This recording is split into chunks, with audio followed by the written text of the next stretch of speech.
You are not betting team totals in Major League Baseball yet. You are missing out. And you're going to find why right now here on First Pitch. We're going to get you some hopeful winners here. We're going to talk Cleveland and Atlanta, Washington, Miami, Twins, Angels, Diamondbacks at the Mariners. Those four guaranteed. We're going to be ripping through some other games with you in the live chat as well. But let's get right into it and talk Cleveland at Atlanta with Mr. Cleveland himself. We're looking here at a potential team total play, and as I said at the top, man, this is one of my favorite wagers to be placing because you get to isolate in on some sides. So tell us, Bryan, which is the team total play in this one, and why are you liking it? Yeah, the reason why I like team totals, and I don't give it a lot of them out, but when I do, I really like them. In fact, we had Dallas in a hockey game the other day, Dallas under 3.5. They scored one. It was a situation where Dallas had played Vegas 10 times and they only scored 4 goals once. Why would I think in a playoff game they would score more than that? And it worked out really well. Hopefully we can get something in that similar vein with a winner today on Cleveland and Atlanta. Betting against the Guardians pitching staff in this one, Logan Allen enters with a 5.06 ERA, 1.39 whip. According to Savant, his pitch run value is in the 28th percentile. With his breaking ball and off-speed pitches coming in even worse. The Cleveland bullpen, this is a major reason why. I'll get to the best bet in a second. But the Cleveland bullpen threw 89 pitches yesterday. All the best 6 arms in the bullpen. In fact, Class A, Gaddis, and Barlow, the endgame threesome, who have been so good all season long, all pitched 2 of the last 3 days. So chances are none of them will pitch today. And if anybody does, it'll be one short inning or whatever they can get out of them.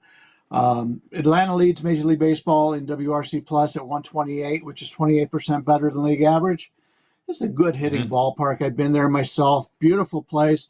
Love the surroundings. Anybody who's looking to build a new stadium, go down to Atlanta and take a look at what they've done with the whole district down there. It's beautiful. This Braves lineup is loaded, and even without a couple of injured starters, I think they're going to have some success today against Logan Allen. He's been a fringe pitcher his entire career. I like him. He's a decent pitcher, but like I said the other day when I was talking about the Cleveland pitching staff, he'd probably be a number 5 on a lot of teams in Major League Baseball. We've got as good as this Cleveland's team has been, they're really stepping up in class in this one. They played a lot of games against some bad baseball teams. In fact, the Red Sox really may be the best or the second best team that they played this year. And we really didn't expect much out of the Red Sox coming into the season. I don't think they're going to be able to slow down this Braves team offensively. I played the over, the team total of 4.5 at -125. I see 130s out there now, but Atlanta scoring 5 runs against Logan Allen as the starting pitcher in a chance that your best 3 relievers aren't going to pitch. Even in 8 innings, I think the Braves can score 5 runs. Give me Atlanta here.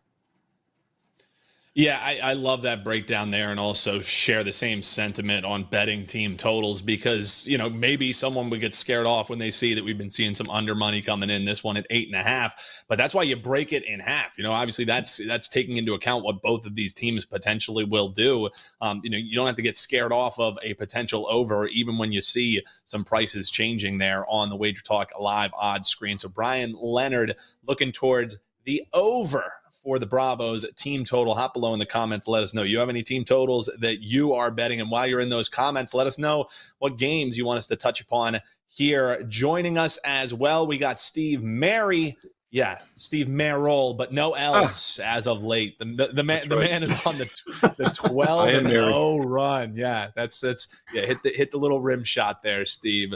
Man, you have been seeing it well. I like to attribute it that you and I have been doing so many shows together, but let's talk some Twins and Angels here, and give me some thoughts. Bryan and I were actually talking before the show about some potential wind we're seeing in Anaheim. Doesn't it look like it'll be that much of a factor, but it's Twins and Angels. How's Steve Merril betting it? Yeah, we always say 2 R's, 1 L in Merril, and that is how it's always been for 50 years now, but I definitely don't mind no L's, and this 12-0 run since the playoffs began has been pretty nice. 9-0 in the NBA playoffs, 3-0 in baseball. I'm very selective in baseball. I do have a strong best bet going tonight, 2 more basketball plays. But, yeah, this is the time of the year to be making money. There's no football. There's no March Madness we're just a mere 12-0 in the NBA and MLB this week. This is a game that didn't make the cut for me, just a bit outside, but I think it's an interesting game to talk about here. And we talk about team totals, and a lot of times when you get a total like 8 in this game, the team totals could have some value if you like the over, because they're both priced 3.5. That comes out to 7. Now they're juiced to the over, -130, -140. But my point is, you do get some value with the team totals when it's 8, and they're putting them both at 3.5. And I do think the Angels team total over 3.5 would be the way to go in this game. I lean towards the Angels in general, but I'm a little hesitant backing a team that is 1-6 straight up their last 7. They're just not finding a way to win, but they are starting to hit the ball. In fact, they have 12 runs, 17 hits their last 2 games. They've put up 5 runs or more in 3 of their last 5 games, and they've lost every one of them but 1. So once again, if you're a little reluctant to lay the short price with them winning, and also, by the way, the Twins have won 5 of 6, I think the team total could be worth a look here. And I do think Anaheim has some success against Ober. He's a guy that gave up 8 runs in his opener against Kansas City on March 31st, and he's given up only 2 earned runs in the last 17 innings. Yes, that's impressive, but I think he's due to regress a little bit. Meanwhile, Sandoval for Anaheim should be regressing the other way, and that's why I do lean Angels in this game overall. Had a nice outing against Tampa Bay a couple starts back, gave up 1 run in 5 innings, and then got shelled against Cincinnati last Saturday, giving up 7 earned runs in just 4 innings of work. A lot of the problems were the walks. He had 5 walks in that game. He only had 5 walks combined. In fact, he'd only had 7 walks in the 3 previous starts. So I do look for him to get back on track today, or tonight rather. I like Anaheim here, but if they win this game, they're going to likely get to 4 runs or more. So I think their team total over 3.5 makes a lot of sense as well. And by the way, I have a bonus free play for another late night game on my page right now at Steve Merril, WagerTalk.com, an interleague game. Also did a solo video for the Giants-Pirates late night game here on WagerTalk TV. So hit subscribe and hit that bell for instant alerts. Yeah, and you can always check out the links in the description below if you want to see some of the other videos that we have going up. You can check out Drew's Daily Diamond running down the entire card as well there. So more reasons than ever to check us out here, and hit that like button as well. We greatly would appreciate it. Guys, we have some questions here in the chat. Obviously, Steve just talking there about that Angels and Twins game. He was worried about the back of the Twins maybe seeming a little bit fishy. Steve says, I'm not looking that way as is. But the other game he wanted to take a look at, Bri, is this Cubs and Red Sox game. He feels like the trap in that one could be back in the Cubbies, with Amanaga on the mound, lefty there opposing Cutter, who's actually been throwing, Cutter Crawford, that is, who's actually been throwing pretty decent as of late. So, juice either way. This is nearly one of those pick 'em prices. Any thoughts there on the Cubbies and the Red Sox in some interleague? If you'd asked me before the season, I'd have had a better feel on this game. But that's true. I was talking to Tokyo Brandon, and I was asking him about the players coming over from the Japan and Korea and that, and he wasn't very high on Imagawa. So I didn't think he was going to be very good, but he's really been excellent. Now, I don't know if it's because he's never been seen before. That's an advantage. I've always liked to play lefties when they just enter Major League Baseball. The other team doesn't know much about them. Maybe that's what it is. Maybe at the end of the year, he won't be nearly as impressive. But, he's playing a team in the Red Sox who obviously never saw him and probably won't see him again for a couple of years. So that's an advantage here. Cutter Crawford, as you mentioned, is pitching very well. I would take a look at the under here. We've got some players that are injured. Both Chicago and Boston have lost some pretty good players the last couple of weeks here. So if I was to play this game, and the line did open to 8, it's down to 7.5 now, but I think the under would be the way to go as opposed to picking a side, because both pitchers right now, I don't want to stand in the way of either one of them. Yeah, absolutely. But the only thing that maybe worries me about that under sitting around like 7.5 is obviously what you can potentially get out of that bullpen of the Sox. So maybe we chop that in half. I would maybe feel a little bit better about looking at the first 5 under. Mm-hmm. Steve, any thoughts on that Cubs and Red Sox game? Do you also feel potential trap potential there if you're looking to back the Cubbies? You never met a first half you don't like, Dan. And by the way, you're a Kansas City first half 1-0. I don't want to jinx you, but Dan Alexander gave that out free from the booth on WagerTalk today. So another reason to watch these shows live whenever you can. It's not in yet, but we got a chance. It's looking good. One thing I will point about cutting this in half is I'm always big, as I said earlier this week, on playing, sevens and nines. I love the 9.5s, the 7.5s under. I'm a sucker for those. That's kind of my default look on those games because 7 is such a key number. And once again, for the new viewers, the new bettors out there, games can't end 3-3. So if you get a 3-3 game, it's got to go 7 or more because of extra innings. That's not the case with first half lines, though. It can land on any number. And the first half line in this one, you're getting a 7.5 down to 4 to the under. But, you have to have 5 runs or more to lose, which is basically like a 9.5 for the game. So you're getting a 7.5 up to basically like 9.5. And I know it's 5 innings versus, 4 innings on the second half, but still that 4 under is a nice little number as well because you'd have to have 5 or more to lose it. So I do think the first half could be worth a look, especially if you're worried about the bullpens. Yeah, I love my first 5 wagers. I learned it from watching Joe Ranieri on Bet On It. He loves splitting them in half so then he can just kick back, pour a nice stiff drink, and then you just enjoy the rest of the game. You either drown your sorrows or celebrate the win. But yeah, as Steve said there, me and some of the folks in the chat here are live sweating this one. The Kansas City and Detroit game, we robbed them of a homer. We backed Kansas City first 5. That was the play we gave out in the chat rooms. That's why we love chopping it up with you there. So we're all riding together on that one. We got away with one in the 4th, so we'll see. We'll see if that one ends up cashing. But hey, while we're talking about some shared live sweats, we do have some questions here. We're going to talk the Reds here in a little bit. That's from Hello, I'm Dank coming in on the YouTube Shorts chat. But we got to hit the quota. Talk Philadelphia Phillies here. Musgrove and Nola. We had some guys hopping in the chat and saying Phillies money line tonight. Phillies are winning tonight. I pumped the brakes on that a little bit. Bryan, I want to get your thoughts on this one. The thing that worries me about this game is when you see Aaron Nola on the mound, a lot of people just want to say, Ace is up there. Let's go. Let's ride.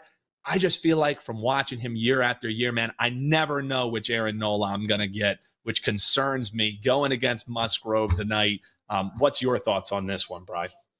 I think he'll have a pretty good game here. The weather's pretty good in San Diego. That's been the problem with Aaron Nola. One of the few guys who's not Dominican or from South America that has problems pitching in cold weather, and yet he plays in Philadelphia. And you know Philadelphia more than anywhere. That's not the greatest place for him to be pitching. If he ever pitched in a warm weather city, that would be great for him. And that's one of the reasons why San Diego's pitchers seem to do so well out here on the West Coast. But I think he'll have a good start here.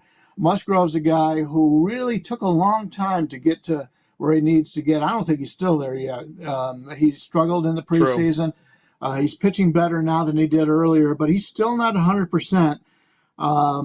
Phillies, I think the Phillies are the right side here. I was just, before we did the start of the show, I was reading a press conference from the San Diego manager. He's a little fired up because they were just in Colorado and they blew the game. But I think the Phillies look good here. And in fact, if you were looking towards a team total, I may play San Diego under in that one because I think Nola's going to go long here. And the bullpen is maybe starting to find some consistency out in Philadelphia. They do have some good arms back there. So we'll see. But, yeah, that's the way I would treat this one. Just when you think the Phillies bullpen might finally be bet on, though, Bryan, is when they're going to pull that rug out from under you. They love trying to make you guess there on the back ends of those games. But yeah, I agree with you. If I knew what I was getting from Aaron Nola, if I had the crystal ball, this would be a huge buy sign, especially since San Diego, we're just playing at altitude. Now they got to come home to the home park. One thing I think we would be remiss if we didn't mention, Steve, is the fact that Machado should be back in the lineups tonight. He, much like Bryce Harper, they had the whole paternity leave situation going on there, and Machado actually could have came back in Colorado, but they just said, hey, hang out at home. You'll rejoin us when we come back home. So Machado being back in the lineup, does he go Bryce Harper dad strength style? It might be a bit of a worry for me. So, Steve, any thoughts on this one? Because I want to back the Phillies. I just feel like there's some other opportunities out there that I don't quite lean the other way. I just don't know if there's enough for me to like the Phillies here in this game. course you want to back the Phillies. It's in your DNA. I mean, who are we kidding? You can't help yourself. So that's an understatement of the week. I like where Brian's going about the cold weather angle. And I think, Brian, you might be onto something. I was looking up Nola here. He grew up in Baton Rouge, and he turned down being drafted by the Blue Jays out of high school to go to LSU. So he avoided one cold weather city, but then he couldn't avoid another when the Phillies took him in the first round in 2014. So it's very interesting. You mentioned the altitude, Dan. That's a great point also, because Ralph Michaels pointed this out on the NBA show, and he said how teams playing after in Denver are 1-11 against the spread. Well, they're now 1-12 ATS as the Lakers blew another first half lead. And Ralph said his deeper research has showed that this also holds up fading teams after playing the Broncos in the NFL and playing the Rockies in baseball. And this is one of those back home, no rest situations. So it does not look like a good spot for San Diego for that reason. So I would back the Phillies here. And I think Nola probably by default will have a good game as well. Warm weather, fading an altitude team. A lot of things working for Philly in this game. Yeah, I think the chat's telling me Dan's going to end up being big on the Phillies. I cashed the homer-ass parlay. We gave out Phillies money line with the Sixers money line yesterday. So I think I'm just going to enjoy my money from that, guys. I'm going to enjoy my Friday night. I'm going to enjoy the Eagles probably getting another steal in the draft like they did last night. I think that's my plan for the Phillies game. Hop below in the comments and let us know how you're looking to bet it. We have a question here from our man, Hello, I'm Dank. We appreciate you joining us over on the YouTube Shorts feed. He's asking, anybody like the Reds today? So it looks like he wants to potentially get a nice plus money price as they're opposing Nathan Eovaldi on the mound here this evening. An 8:05 p.m. start, Steve. 8:05 p.m. Eastern start on this one. Any thoughts here on the Reds in Texas?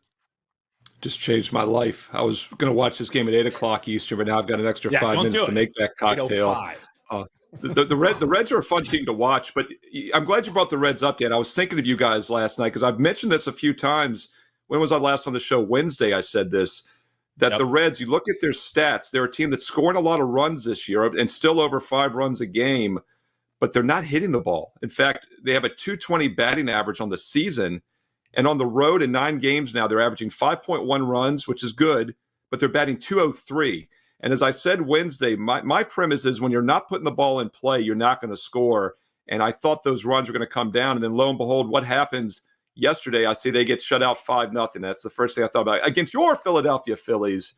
And now they travel without rest to Texas. So I'd be cautious of Cincinnati. Yes, they put up 15 runs the 2 games before that, but they also got shut out 7-0 in the first game against Philly. So it's a feast or famine team with the Reds, a very difficult team to handicap for that reason. But once again, I go back to the hits. This team now has single-digit hits in 9 of their last 10 games. They've had 3 hits or less, or 4 hits or less, actually, in like 4 of the last 9, I believe. Tricky team to handicap, but I'm not a believer in this offense. I think there's regression due, and we're starting to see that after that shutout loss in 2 of the last 4 games. Right. You have any thoughts on that matchup there between Texas and Cincinnati? I mean, hey, I know you love your plus money. So the chat already with our man, Hello, I'm Dank, wants to get on it. Any thoughts on potentially sprinkling a little bit there? Steve talked about the offenses. I'll talk about the starting pitcher for Cincinnati, Graham Ashcraft. A lot of the guys who are into analytics really like Ashcraft. And I'm into analytics, and I've watched him many times. I'm not impressed. He hasn't really put it all together. Now, he did have a couple of nice streaks in his young career, but overall, he's a guy that I think is bettable by going against him. The only problem is, do you really want to trust Texas right now in this price range in that regard? And I don't. Cincinnati, one of the best hitting parks in baseball, number 2 behind Colorado. If you're looking for home runs, Cincinnati is probably the best or one of the best in that regard too.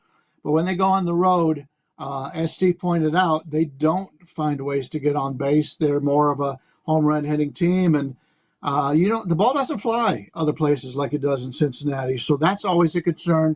Teams that just can't move the runners around very often are the ones that have more problems scoring runs. Now, Cincinnati does have some guys on the team with some speed. And obviously, De La Cruz has just been amazing. Once he gets on the base, it's like he's got a triple. So you got to keep him off the bases. But for the most part, I think there may be some value on Cincinnati if there's a different pitcher on the mound, and I do think they have a talented starting staff. Ashcraft would probably be the last one that I would want to put my money on. Yeah, I think a great breakdown there. You can check these guys out, wt.buzz/BL. That's where you can find Bryan, wt.buzz/SM. That's where you can find Steve. And right now through the 29th, you can get 4 days of all access for the price of 3. Get an extra day, so ride with these guys through the weekend and have a little extra for some Monday action as the NHL playoffs roll on, NBA, and of course, in the thick of it here with MLB going daily. We also have one of the favorite plays in the chat week after week, especially when Raven Ron hops in, is lay the 1.5 with the Baltimore Orioles. They're opposing Oakland. It's hard to make a case for Oakland here, Steve. So is this just set it and forget it? I actually have a player prop that I like in this one. So either of you guys have any thoughts here on this Baltimore and Oakland game?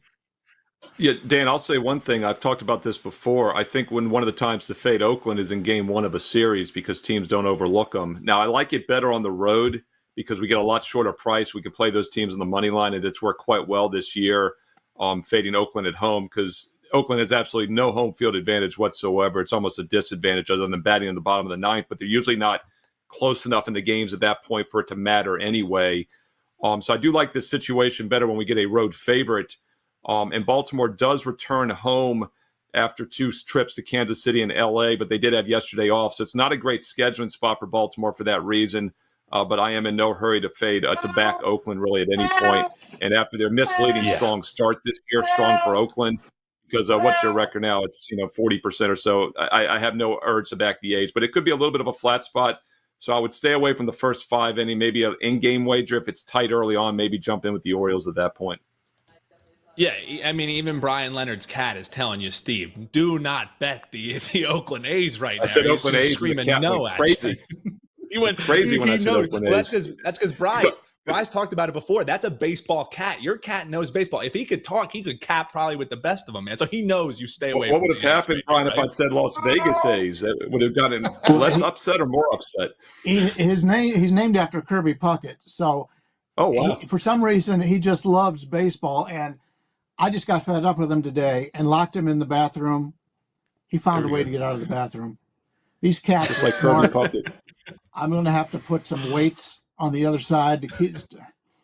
But anyway, getting to the game, we were talking about the Baltimore game. I'm not going to lay 1.5. I hate laying 1.5 in baseball. Number one, if your home team is winning, you don't get to bat in the 9th inning. And number 2, and we've talked about this in the past, ask a player how much they want to win by. They say 1. So how many times you get a team up by 2 and they let the first runner get on, they don't care about them, and then you lose your bet. I was looking at this one earlier today. I want to be on Baltimore. The line's a little too high. Maybe we do the Oakland team total under here. That would be another way to look at it. But I believe Baltimore is going to win this game, obviously, if a $3 favorite.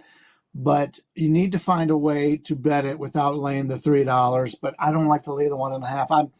Maybe we'll play some sort of Oakland's team that strikes out a lot. Maybe play strikeouts for Burns or something to that effect. But Baltimore is going to win this game. I just don't like to lay $3 to do it. Yeah, I'm with it. I'm not in the business in baseball laying those kind of prices. That's for damn sure. Hey, shout out to the folks in the chat that rode along with us. We cashed the Kansas City first 5 play there. So shout out to those tuning in on WagerTalk today and joining us here. Eric DeLong, Ace Rothstein, Tyler, Titan CT. Appreciate helping you guys cash as we keep on rolling. We've been pretty hot here on the show. So let's knock on wood and keep it going. Luckily, no Jinxie cat was hurting us there. Last thoughts for me, guys, on this Baltimore game. I say, again, to quote the great Joe Ranieri, if it ain't broke, don't fix it. And I know he's going against a lefty, but Gunnar Henderson inside the box, man, the dude has just been ripping it. I mean, he's the AL Rookie of the Year coming off of that. 3-for-3 effort on Wednesday's game against the Angels. In the last 10 games, hitting .450, 5 homers, 11 RBIs, 11 runs. So Gunnar Henderson, let's take him at a nice price over the total bases, -105. get him past 2 bases here today. He's also stealing them like crazy. That won't help us. But Gunnar Henderson over the 1.5 total bases. And Gunnar Henderson, if you want some more plus money, plus 185 on the total hits. I think, yes, he's opposing a lefty, but he's hitting a little bit better against them as of late. And there's still protection. It's not like the lefty pitcher is going to go the entire game. So we could get some of this on the back end as well. So plus 185 on the over 1.5 for the hits. Plus or minus 105 for his over 1.5 total bases. There's a little player prop sprinkle. Let's stay hot, folks, and hop below in the comments. Let us know what player props you're rocking with. Steve Merril has been breaking down player props in the NBA in his daily NBA video, where you can get a breakdown on every single playoff game. More reasons than ever to subscribe here. And Steve, 12-0, it speaks for itself. All sports run, NBA and Major League Baseball. So the folks need to know, what's the best bet for you tonight here? You want to talk D-backs and Mariners. What's the side you thinking? Yeah, we're going to look at a free play on one of the late night games here. In fact, this was my last cut from my best bet card. Only one game was stronger tonight in MLB. It is an official best bet along with 2 NBA best bets. So I do have 3 strong plays for my clients as we look to continue this perfect 12-0 run in baseball and basketball since last Saturday when the NBA playoffs began, including a 3-0 sweep last night on Thursday. Let's try to get to 15-0 tonight. Check it out on my page right now, and also check out the rest of summer special for just $5 a day, or the buy 3 days, get 4 days if you want to try something smaller. Steve Merril, WagerTalk.com, WT.buzz/SM. Game that was just a bit outside from making the cut. My top bonus opinion here for tonight on Friday is the Arizona Diamondbacks as a short road favorite with Zach Gallen on the mound. This is the guy that started the All-Star game last year, and he's coming off a rare bad outing against San Francisco last Saturday, in which he gave up 5 runs and 9 hits in just 5 innings of work. But I actually like the fact that that happened, because nothing's wrong with Gallen. In his first 4 starts this year, he'd given up 4 total runs in 4 games. So he will bounce back here tonight, and we get him against a Seattle team that is often offensively challenged, especially at home. So this looks like a good spot to back one of the best pitchers in baseball in a focused bounce-back situation. I'll lay the short number on the road here with the Arizona Diamondbacks with Gallen. That game goes at 9:40 Eastern tonight on Friday. And don't forget, if you want my 3 strongest plays tonight, 1 baseball, 2 basketball, as our 12-0 hot streak continues into Friday, Steve Merril, WagerTalk.com. And Mariners obviously returning home off of a bit of a road trip there. So that was the Ace Rothstein was in the chat pointing that one out. So that's the play for Steve, laying it there with the D-backs best bet. Make sure you check him out, WT.buzz/SM. We got some questions coming in here, but first I want to know what Bryan Leonard's best bet is. We're going to talk another team total here. It's been the trend of the show for my man Bryan Leonard. Washington against the Miami Marlins. It's a good question, since they were just asking about who likes the Nationals tonight. You think that is a potential play for you, or are you looking elsewhere with this team total? Before we get to my best bet on the card, and I do this all the time, I keep forgetting to promote myself, and I'm on with the best promoter in the industry, Steve Merril. I do have these are my 2 best baseball plays for today. I do have 3 plays up in the NHL, and this is the strongest NHL card I've seen in the playoffs. We've been great in the NHL in our entire history. And as I mentioned earlier when I was talking about the other game, that Dallas under was a 4% play. Got 3 of them up, and I've got them for only $19. So that's a great deal. I just want to touch on a few things. Number 1, if you bet on Arizona tonight with Gallen and you like the first half, is that a half a gallon bet? Also, I was talking about the Oakland A's home field advantage. I think they do have an advantage. It has nothing to do with them. First of all, there's a ton of foul territory in Oakland, and that's the only stadium in Major League Baseball that has that. Also, they don't get a lot of fans, and a lot of these teams are not used to be able to hearing everything the fans say. The Oakland players are, because they play there all the time. True. So I think that's a different environment for teams coming into Oakland, and also getting back to the Baltimore, and more reason to play Baltimore, I guess. Jackson Holliday was sent back to the minors today again. He's still a great player. He's just gotten off to a bad start. but he's been an automatic out. And without him in the lineup tonight, obviously, because they sent him down to the minors, that's probably going to help Baltimore in the short run. In the long run, he'll be back up. But getting to the best bet on today's show, Washington at Miami. Nats starter Trevor Williams is off to a terrific start, 2.91 ERA, 0.97 whip. His pitching run value is in the 84th percentile. His fastball run value in the 86th percentile. He has 6 pitches, and he always has the ability to keep the opposition off balance. After a down 2023, we really think there's value backing the Washington righty. I've liked him for the last few years. He doesn't strike a lot of people out, so you get good betting value on him. And since he's come to the majors, I've made pretty good money by betting on him with the Washington Nationals. The bullpen's in good shape. Both Finnegan and Harvey will be fully available for the late innings tonight. Miami ranks 29th in offensive WRC plus at 67, just ahead of the White Sox at 63. Those numbers mean Miami's 33% worse than league average team offensively. They're also playing in a good pitching ballpark. So we respect Williams in the way he's going to pitch tonight in the Washington bullpen. I think they're going to have a really good game. Current total on this is Washington 4.5 for their team total. To me, that's way too high. I would make it 3.5. Now, you do have to lay maybe 130, 135 on the under 4.5, but Miami's not hitting, Miami's not winning, and they're going against a team tonight that has got a good pitching matchup against them. Let's play the Miami team total under 4.5 is our best bet on the show today. Under the 4.5 on the team total. Best bet for our man Bryan Leonard. Check him out, wt.buzz/BL. And as I said earlier, you can grab 4 days of all access for just the price of 3. Great deal that's rocking through the weekend here. So run, do not walk to grab that one. Guys, before we shut it down here for the day, we'll run through a couple of these games the chat wanted to break down.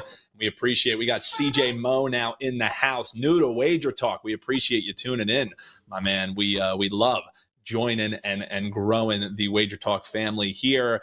Tyler's asking us, anybody like the Yankees today? Everybody talks about me bringing up the Phillies every show. Some way, somehow, someone in the chat wants to talk about the Brewers in this and finding a way to bet the Brewers. I don't understand it, but he's saying that Gil has been under the radar, Rhea due to regress, he thinks. But can we step in front of the Brewers at home? That's the question here from Tyler. Steve, I'll let you get the first crack at this one. Well, it's interesting. I was talking about the Reds and how they put up runs with very few hits. And the textbook example of that for several years has been the Yankees now. And that's why when Aaron Judge was injured each of the last few seasons, they've just been terrible and pure underplays. Yankees are actually hitting the ball a little bit better this year on the road. 247 average, 4.5 runs a game. The Brewers, meanwhile, are another team that had some good runs scored early in the season, but the average wasn't quite there. But they continue to win. This is a team that lost 3 straight back in mid-April. It looked like maybe they're cooling off, and they run off 4 straight, 6 of their last 8. 2 teams that are in really good current form. I would probably lean under in this game. Whenever you get 2 teams playing well, it's usually because they're pitching well and the bullpens are helping. This total opened 8.5, and this is a perfect example of something else, big picture sports betting. You got to have multiple accounts. Right now, it's 8.5 over in some spots, 9 under, 20 in others. And it is an inexcusable not to play over 8.5 or under 9. And this game might very well land on 9. So no matter how you want to play it, you better shop around and get the best number on that total. Yeah, like Steve, you can't belabor that point at all, because you have to really nail down that the difference between laying 10 cents of juice or especially getting a half point here and there, that could be the difference of you being profitable at the end of the year. So that's the number one thing whenever I'm talking to pro guys like you and Bryan and team at WagerTalk. The first thing you have to do is have multiple outs, because you have to be able to shop around on these prices, and you should always take the best price available. You know, everyone's always asking what's a good tip when you're trying to start first betting sports. Don't only pigeonhole yourself into one book. That's what they try and want you to do with all the specials that they're going to give you, the promos they're going to give you. Take advantage of all the promos. Bet your plus money plays at all the different books. I think that's one of the most important things. So I'm glad you touched upon that. Bryan, I do want to just ask you one question, because as you were giving your breakdown there, news came in that Luzardo is actually going to be out for this game. So it looks like it's going to be a rookie on the bump for Miami. Obviously, it doesn't change what your handicap of the game was as far as the team total, because you were on the Miami team total under. So just any thoughts on how that maybe would affect how you're betting that game? Because definitely worth mentioning when you have a guy like Luzardo who won't be on the hill. Yeah, it's been Maldonado for a while, making his major league debut. Makes no difference to me. I didn't handicap it with Luzardo, but I do want to. Yep. I do have some thoughts on this Yankee game. First of all, I treat major league pitchers are going to, every pitcher is going to have his ups and downs as the season goes on. I want to play on a guy who's proven himself to be an excellent pitcher when he's on a bad run, and play against guys who the stock is high. And right now, Luis Gil, his stock is higher than it's ever been, which is one of the reasons why the Yankees are the favorite in here. And he's pitched very well for the most part, but let me point out, his walk rate is 20.2%. Every 5 batters he faces, he puts on base. I can't back a guy as a road favorite in that regard. Most of the time, if you've got a guy, Major League Baseball is average in walk rate is 8.4. So he's 2.5 times worse than anybody else on giving up free pitches. And if any player, any team's coach is playing Gil on the mound, he's just going to get up there and say, okay, we know he's either going to strike us out or he's going to walk us. What we're going to want to do is we're going to take as many pitches as possible. And that's what it's going to be. So Gil may pitch well, but he's only going to go 4 or 5 innings. And that's the concern you have with the Yankees, is you're putting all your bets on this starting pitcher, and he just can't control his pitch. He's very wild. And Milwaukee's a team, Ray's one of those guys that his numbers never look great, but he wins. He's a guy that can eat up innings. And so if I was to look at this game, I would play Milwaukee. Gil's getting a lot of promotion because of his 34.5 strikeout percentage. It's not going to be that high as the season goes, and obviously the walk rate is going to regress also. But right now, until he turns that around, I don't want to bet the Yankees. That is Bryan Leonard. Check him out, wt.buzz/BL. That's going to do it for us here, Steve, on the way out. Remind folks where they can find you at WagerTalk.com, where they're going to see you on WagerTalk TV, and all the ways that they can ride with you, Steve.